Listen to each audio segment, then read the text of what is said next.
Prøv lige at se her, Svend. Den stod lige ved siden af mig, den der. Første, absolut først. Jeg kastede 3 meter. Jeg tænkte, det er lige dybden til det her. Så vi har lige blinket derhen, altså som i 3 meter. Og trak en omgang på hjulet. Så dukker der en målfisk op. Det var lidt specielt, vil jeg sige.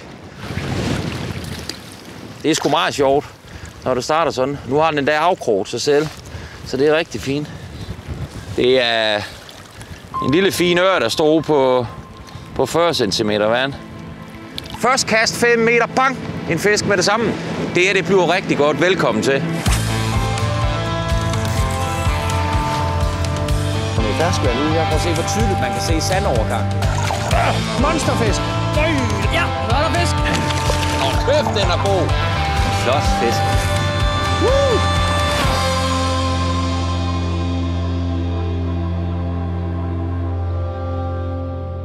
Vi er ved Nørreskoven på Tåsinge, og det er efterår. Det er virkelig lavvand i dag, så jeg kan komme ud og fiske en revl endnu længere ud. Det tror jeg på kunne virke rigtig godt i dag.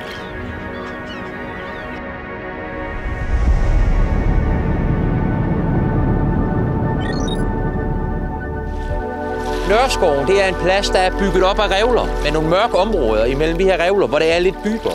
Det er sådan lidt specielt bund, det er faktisk lidt fjordagtigt, men også med nogle flotte muslingerev og sådan nogle ting. Og man skal kaste i alle retninger her. I dag er det selvfølgelig svært at kaste ind og efter, så der ikke er noget vand. Men normalt, når du går her, gå ud i knædybde, gå og kaste i alle retninger, for fiskene kan være over det hele. Og i dag der har vi en middelvind på 10-12 sekundmeter. Vi står rimelig i læge af skoven, ellers så var vi nok blæst over til Turø. Så altså, den fisker fint i den her hårde vind, bare den kommer i ryggen. Jeg har altså fanget rigtig mange fisk i sådan nogle forhold her, specielt om efteråret, når vejrskiftet kommer fra sommer, hvor det bliver koldt og det buler løs med vind. Det er så positivt på fiskeriet, og det vil jeg håbe, jeg kan vise jer i dag, fordi forholdene er rigtig fine her. Altså, det er her, vi fanger rigtig mange fisk normalt, ikke? Og står i vand til anklerne lige nu. Lidt ligesom i Singhoved, så kan man komme ud og fiske noget andet, man normalt ikke plejer at fiske. Det er jo det er det, man må udnytte, når vandet er blæst væk. Men man kan ligesom se her. Altså, her der er ankelvand. Og så kan man se, at vandet ændrer sig lige her. Der er en lille skrænt, der måske lige går ned til knæene. Og det er klart, det er fordelen ved, at vandet er blæst væk, det er, at de kan blive fanget i de her forholdsvis små render, der ligger tonsvis af her. Man kan illustrere det meget godt ved, at man lige kan være ude på kanten af det faktisk. Det bliver lige lidt mere mørkegrønt her. Og der kan man se fra 2-3 skridt fra anklerne og så op til knæene. Og det kan altså være nok til, at der er havre her. Det har vi lige set for 5 minutter siden.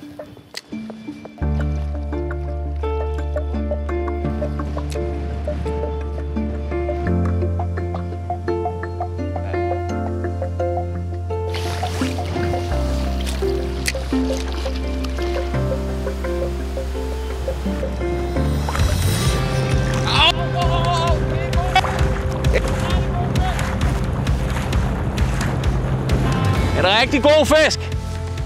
Se om vi kan holde den på her.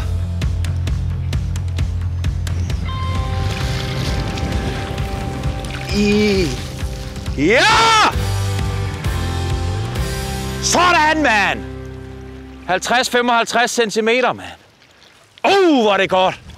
Hugger første gang, jeg kommer ud lige på kanten af det dybe derude. Blinket rammer lige vandet, snor 2 omgang.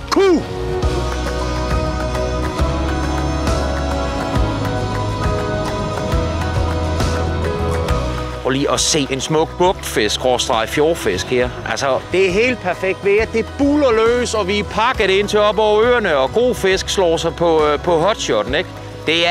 Det bliver ikke federe. Ja, det var den der helt kridhvide. Det her lidt uklare vand, ikke? Altså, og så en hvid farve, frisk fisk, som den her, der ikke har set nu. De kommer bare stenhårdt på sådan en hvid hotshot her. Det er super fedt. Super.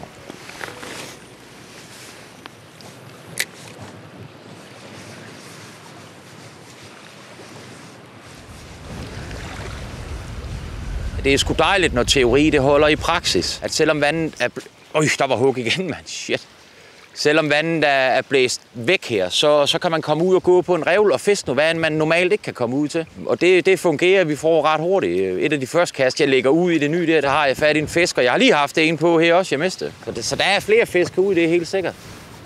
Der går en rand ind herover til den der helgefærge der, og det er altså på kanten af dem, at de er i dag fiskene. Det er faktisk lidt sjovt med fisk, vi fik der, fordi det er helt ud i kastet, og man har kæmpe linbue på i dag, fordi vinden kommer så hårdt ind fra højre af. Jeg ruller selvfølgelig linbuen ind så hurtigt jeg kan, og da jeg har kontakt til blinket, der sætter fisken faktisk på. Det er en af fordelene, især ved de her gennemløbsblink, at de fisker altså, selvom du ikke trækker i dem, selvom de bare daler ned igennem vandsøjlen, så snorer de eller flakser fra side til side. Og hvis du rammer havøren lige i hovedet, så tager den altså bare der. Fordi så får de lige det der sekund, inden du har dem, når vi har stram lige ud til dem, så er det tit, vi er for hurtige. Altså, snart vi mærker det, så er vi ivrige og river. Men det er, der fik den lige de der halvanden sekund, så sætter den altså.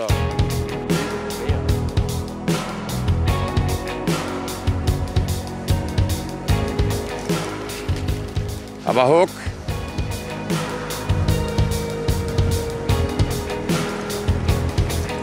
Der er masser af kløvertang og blæretang her, og så er der der er revler, som skærer igennem. Altså simpelthen bare sådan nogle lavvandede sandrevler over det hele.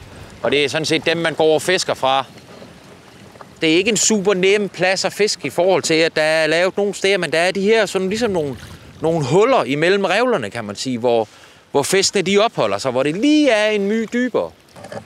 Og det er dem, man skal finde og se, om man ikke kan ramme ud i dem. Og man kan jo mærke det, når man går over vader i sådan nogle steder, lige så bliver det lidt dybt, så skal man måske lige stoppe op og kaste lidt foran sig. Man skal holde godt gang i blinket her. Det er jo efterår, så der er masser af skidt i vandet, både på bunden og høje planter og sådan noget. Men altså, det kan altså godt svare sig, som I kan se. Der kan virkelig være mange fisk her.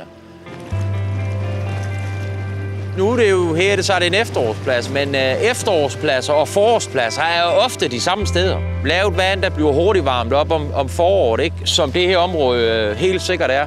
Så marts og april fisker den super fint, og det gør den også i september og oktober. Når det går hen og bliver frost om natten, og så buller det her nede på 2 grader ret hurtigt, så er fisken simpelthen væk. Så vinter, der vil jeg ikke anbefale, men efterår og forår.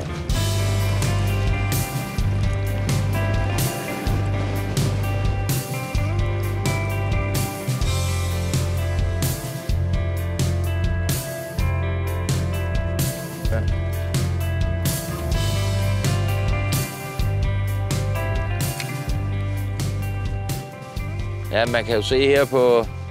Altså, der er vi... der var fisk, lige foran mig. Og den er fin, du. Nøj, den er fin. Den bliver svær at holde på, den kom. Nøj, den er god, mand. Øj. Det er en fisk på 60 cm eller sådan noget, der kommer her. Lige oven på en klat ålgræs.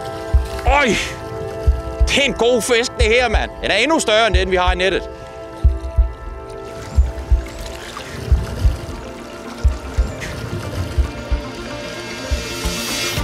Ja da! Den er god, mand! Nøj, hvor er den tyk. Prøv lige at se en øre, mand. Og den kommer bare, da jeg er lige ved at fortælle. Den hugger lige uden for den klat ålgræs her. Ja, du vimmer en fisk, mand. Vi smider mange normalt, når de hugger så tæt på os, men den her, den tog, når den er gået 2 krog lige i saksen. Der er ikke noget at komme efter. Men hold da op, en fisk og en oplevelse, mand.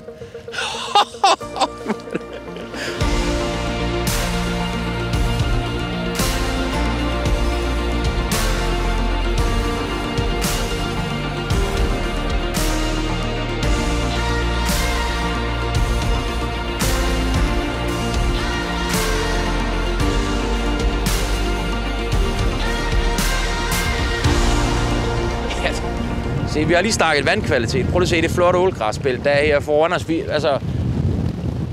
Jeg snakker lige om det, og så ser jeg lige en vivl efter mit blink, mens vi går og snakker, og egentlig bare lige er lidt ukoncentreret, og så siger det bare bang, så er den der. Hugger på 5 meter lige og springer som gal ud af vandet. Og heldigvis, ofte smiger vi dem der på blinket, men heldigvis så er den faktisk gået krogen rigtig godt i den. Den sætter lige saksen med 2, og nu er den så gået i nettet der. Der sætter den nok godt, kunne jeg helt sige. Det var godt. Jeg elsker det der.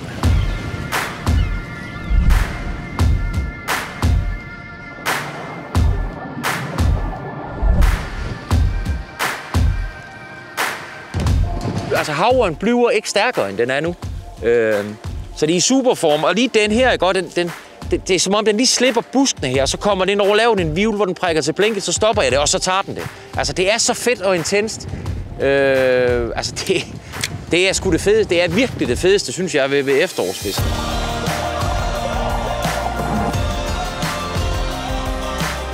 Og bare en til. Den røg. Shit, mand. Ja.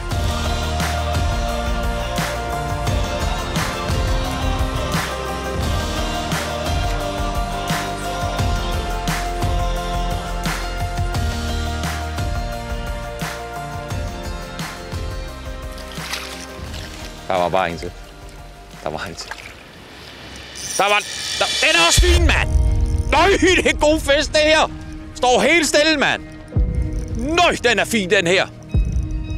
Oj. Det er en god fisk, mand! Den hugger flere gange, og så laver jeg lige et langt stop, og så samler den blinket op for bunden. Men det er med en god fisk. Godt nok spændt på at se den her, den går bare dybt, mand. Det er en super fisk. Det er bare en stor fisk, det her. Ja, og den er blank. Det er en blank fisk, mand. Nå, hvor er den god, mand. Se om den vil med ind. Den er altså ikke træt endnu. Det er kraft med 3 kilo sør, mand.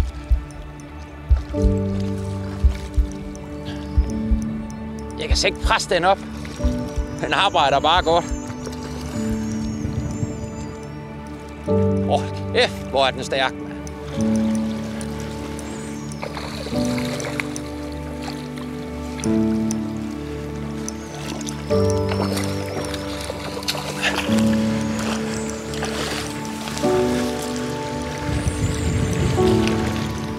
Nøj, hvor er den god, mand. Det er den stærkeste fisk, jeg har fanget i meget, meget lang tid, det her. Det er en fisk på 65 cm og 3 kilo.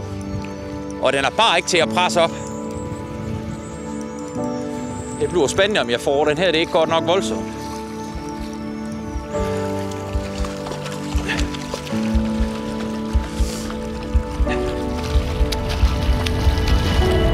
Ja! Sådan, mand!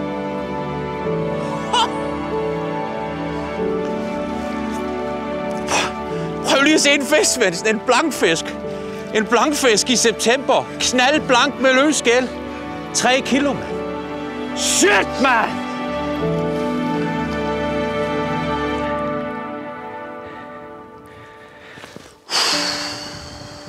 Prøv lige at se den over ryggen. Nej, og den er blank, mand. Den har bare løbet. Nej, hvor er den flot. Så du, hvor stærk den var, mand. Jeg holdt den med alt, hvad jeg kunne. Jeg kunne bare ikke presse den op, mand. Prøv lige at se den og høre. Hold kæft.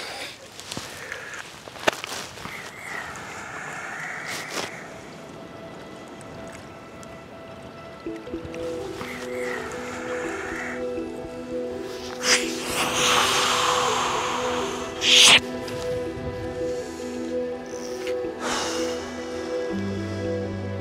Stor blankfisk.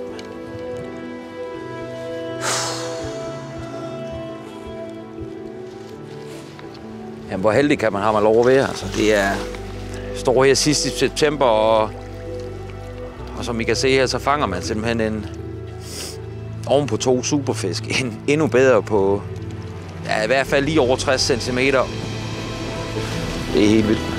Hold kæft, hvor er det vildt.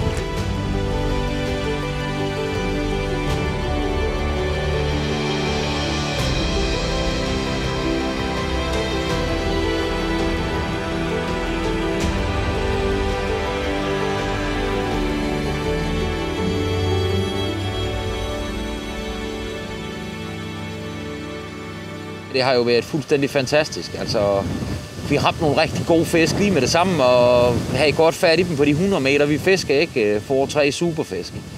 Og der var faktisk 100 meter vand endnu, men altså, vi har fået så rigeligt af det, man kom efter, og så bliver jeg sgu også lidt mæt, så er det fint. Den her plads, den er, som I kan se her, så er det jo virkelig et besøg værd. Der kan være nogle rigtig gode fisk her, mange af dem.